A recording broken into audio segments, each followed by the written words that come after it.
Hello everyone, welcome back to our channel.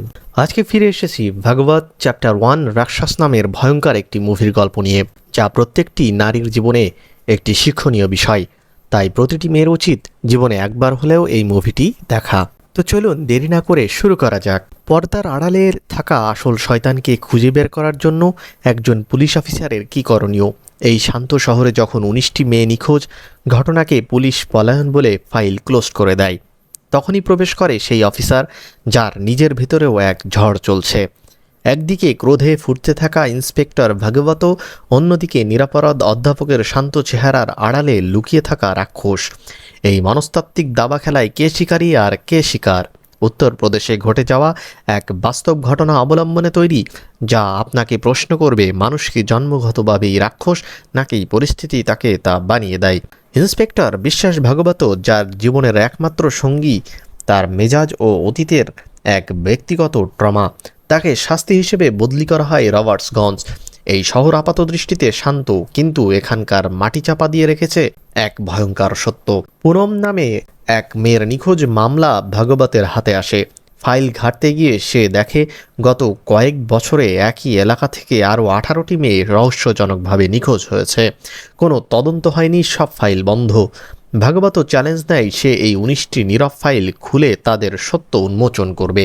2009 সালের অক্টোবরে উত্তরপ্রদেশের রবার্টসগঞ্জে পুনম মিশ্র নামে এক তরুণীর নিখোঁজ হওয়ার মধ্য দিয়ে গল্পটি শুরু হয়।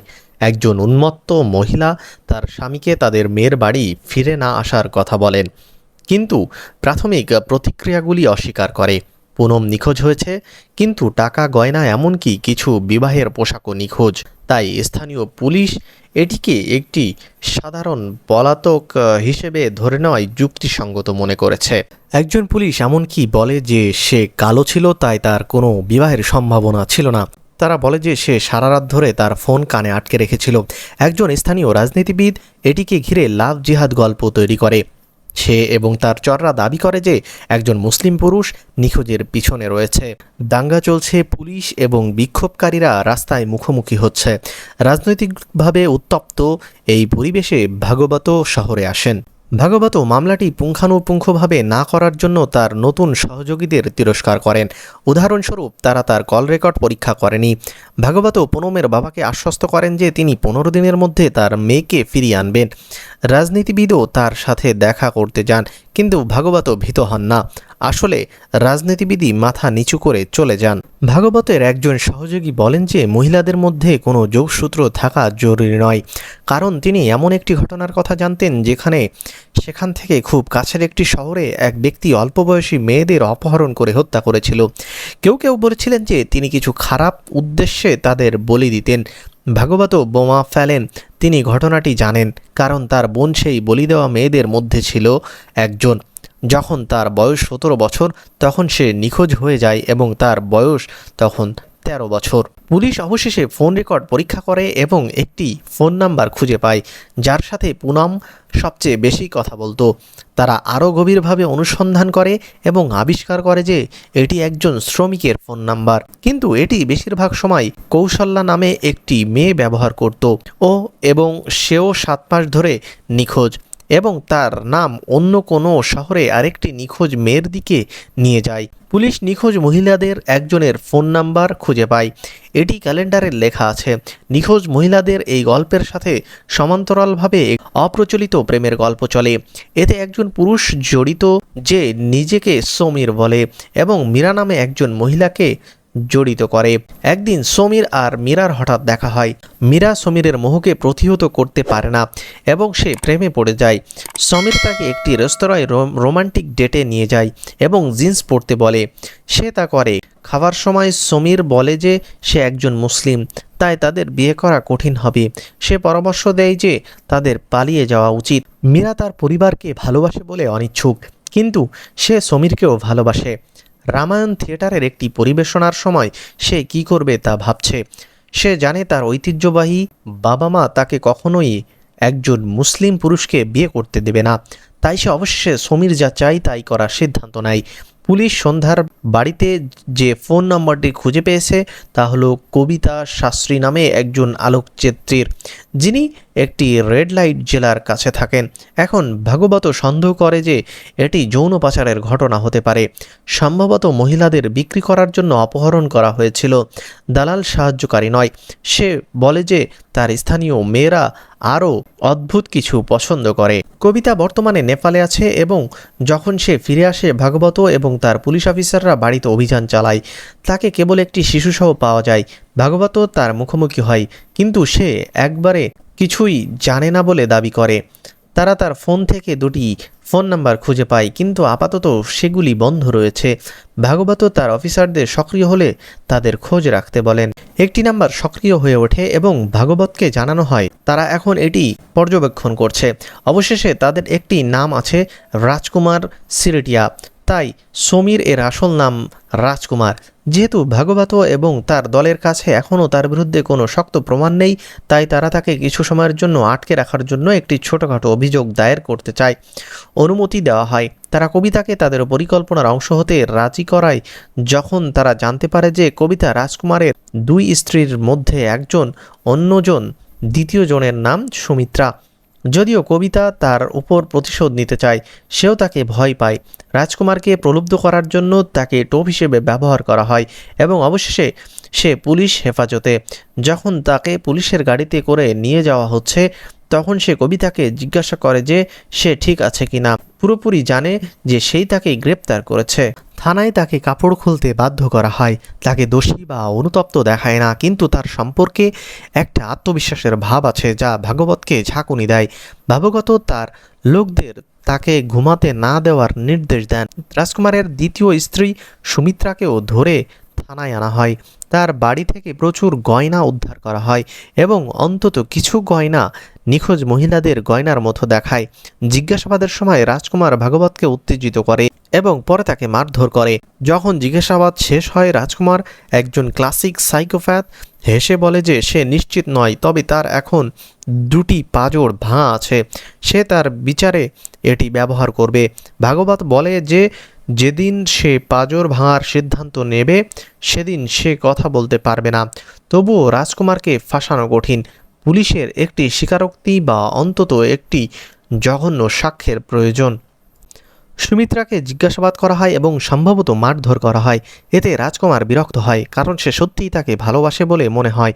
সে কাঁদতে কাঁদতে অনুরোধ করে যে পুলিশ অফিসাররা তাকে আঘাত না করে। সে হতবাক হয়ে তার জেলের পাশ দিয়ে হেঁটে যায়। এখন রাজকুমারকে ঘুমাতে দেওয়া হয়। সে ভাগবতের সাথে কথা বলতে চায়। ভাগবত এসে তাকে সুমিত্রার স্বীকারোক্তি দেয়। রাজকুমার বলে যে তাদের এর প্রয়োজন হবে না। এখন সে তার গল্প বলে।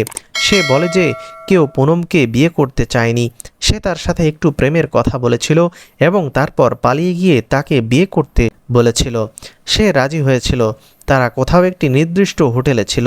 তারা একসাথে মিলিত হয়েছিল। সে তাকে বলেছিল যে সে ভয় পাচ্ছে, সে যে গর্ভবতী হতে পারে। এতে সে ভীত হয়ে পড়েছিল এবং সে একটি আয়ুর্বেদিক গর্ভনিরোধক অফার করেছিল। এটি ছিল সায়ানাইড। সে তা খেয়ে মারা যায়। এই সময়ের মধ্যে ভাগবত এতটাই রেগে যায় যে সে রাজকুমারকে নিয়ে যেতে বলে। স্থানীয় পুলিশ বলেছে যে একটি মৃতদেহ পাওয়া গেছে, কিন্তু তারা এটাই শনাক্ত করতে পারেনি এবং যখন কিছুক্ষণ ধরে কেউ এটি দাবি করেনি, তখন তারা এটি পুড়িয়ে দেয়। এতদিন ধরে পুনম মৃত। ভাগবত তার বাবাকে প্রতিশ্রুতি দিয়েছিলেন যে তিনি এক পক্ষকালের মধ্যে তার সাথে ফিরে আসবেন। এখন তা হতে পারে না। তিনি পরিবারকে জানান এবং ক্ষমা চান। এদিকে রাজকুমার এই বিষয়ে একেবারেই উদাসীন। তিনি যে মহিলাদের হত্যা করেছেন তাদের নাম পুলিশকে জানান। ভাগবত তাকে রাক্ষস বলে ডাকেন। জানা যায় যে তিনি মীরাকে আয়ুর্বেদিক ঔষধও দিয়েছিলেন, তা স্পষ্টতই খেয়ে পড়ে গিয়েছিলেন। তাহলে কি সেও মারা গেছে? এক অর্থে হ্যাঁ। ভাগবতের রাক্ষস মন্তব্যের জবাবে রাজকুমার পরে বলেন যে তিনি আসলে একজন বাজ পাখি। শিকারী পাখিরা 70 বছর বয়স পর্যন্ত বেঁচে থাকে, কিন্তু প্রায় অর্ধেক বয়সে তাদের ডানা ঝরাতে হয়। তিনি সেই ক্রান্তিকালীন পর্যায়ে আছেন। তাই তিনি নিশ্চিত যে পুলিশ তার বিরুদ্ধে মামলা হেরে যাবে। তার বিচারের প্রথম দিনে তিনি বলেন যে তিনি নিজেই মামলা লড়বেন। তিনি বিচারককে অনুরোধ করেন যে সুমিত্রাকে সাক্ষ্য দেওয়ার জন্য ডাকা হবে না। বিচার চলাকালীন ভাগবত এবং তার কর্মকর্তারা তাদের মামলাকে শক্তিশালী করার জন্য প্রমাণ এবং সাক্ষী সংগ্রহ করতে ব্যস্ত হয়ে পড়েন। একজন পুরানো সহযোগী বলেন যে যখন তিনি ছোট ছিলেন তখন তিনি গয়না চুরি করেছিলেন এবং তার চুরি ধরা পড়েছিল এবং তাকে মারধর করা হয়েছিল। তাই তিনি প্রতিজ্ঞা করেছিলেন যে তিনি কোনো কাজ অসম্পূর্ণ রাখবেন না এবং কোনো সাক্ষী রাখবেন না। তিনি অত্যন্ত বুদ্ধিমান এবং তীক্ষ্ণ স্মৃতিশক্তিও ছিলেন। সাক্ষী বাক্সে তিনি দাবি করেন যে তিনি পুনমকে বিয়ে করতে চাননি, কিন্তু পুনম এটিই চেয়েছিল, তাই তিনি প্রত্যাখ্যান করেছিলেন, কিন্তু তিনি তাকে হত্যা করেননি। তিনি কাঁদতে কাঁদতে বলেন পুনম মারা গেছে এ বিষয়টি নিয়ে তিনি অনুতপ্ত। এরা স্পষ্টতই সহানুভূতি অর্জনের জন্য একটি কৌশল। পুনমের বাবা এই প্রহসন দেখছেন এবং আদালত কক্ষ থেকে বেরিয়ে যান। তিনি পরিবারের অসম্মানের জন্য তার মৃত মেয়েকে দোষারোপ করেন। ভাগবত একজন হিন্দু পুরোহিতকে খুঁজে পান যার কাছে রাজকুমার তার প্রথম খুনের কথা স্বীকার করেন, কিন্তু যখন তাকে সাক্ষ্য দিতে বলা হয় তখন রাজকুমার কেবল দাবি করেন যে লোকটি মিথ্যা বলছে। এরপর ভাগবতের কাছে একটি নতুন সূত্র আসে। তিনি ভাবতে থাকেন যে রাজকুমার এত সায়ানাইড বড়ি কিভাবে পেল, কারণ সেগুলি খুঁজে পাওয়া সহজ নয়। তিনি রাজকুমারের বাড়িতে আবিষ্কৃত ছোট ছোট সুগন্ধির বোতলগুলির কথা ভাবেন। তিনি অনুমান করেন যে এর মধ্যে একটি সংযোগ রয়েছে। ভাগবত অবশেষে রাজকুমারকে সরবরাহকারী লোকটিকে ট্র্যাক করেন। তিনি সাক্ষ্য দিতে রাজি হন। তিনি তা করেন, কিন্তু আবারও রাজকুমার ঘটনাটি উল্টে দেন। তিনি বলেন যে তিনি কেবল কিমা খেতে তার বাড়িতে গিয়েছিলেন, যা তিনি খুব পছন্দ করতেন। তারপর তিনি জোরে জোরে জিজ্ঞাসা করেন যে লোকটি কোনো অনুমতি ছাড়াই সায়ানাইড বড়ি বিক্রি করছিল কিনা। সায়ানাইড বিক্রেতা ভয় পেয়ে যায় এবং দাবি করে যে পুলিশ তাকে মিথ্যা সাক্ষ্য দেওয়ার জন্য চাপ দিয়েছিল। ভাগবতের কোনো উপায়ই থাকে না যদি না মামলাটি হেরে যায়। সে রাজকুমারকে গুলি করে হত্যা করার কথা ভাবছে, কিন্তু থেমে গেছে। সে তার স্ত্রীর কাছেও একই কথা স্বীকার করেছে যে সে রাজকুমারের দুষ্টতা শেষ করতে গিয়েছিল, কিন্তু না, লোকটি এত সহজে পালাতে পারে না, তাকে কষ্ট পেতে হবে।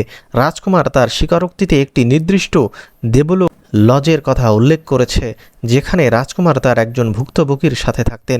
পুলিশ সেই মহিলার কি হয়েছিল তা আবিষ্কার করতে পারেনি এবং সেই মহিলার নাম মীরা, যার সমীরের সাথে কথিত প্রেমের গল্প আমরা সংক্ষেপে অনুসরণ করেছি। দেখা যাচ্ছে সে মারা যায়নি। ছোটবেলা থেকেই তার বড়ি গিলতে সমস্যা হতো, এমনকি তার ভয়ও ছিল, তাই সে আসলে সেই সায়ানাইড বড়িটি খায়নি, কেবল গলার মধ্যে নিয়ে তা আবার ফেলে দেয়, কিন্তু তাও তাকে কোমায় পাঠানোর জন্য যথেষ্ট ছিল। যখন সে সুস্থ হয়ে ওঠে তখন সে তার পুরনো জীবন ছেড়ে দেয় এবং একটি নতুন জীবন গড়ে তোলে।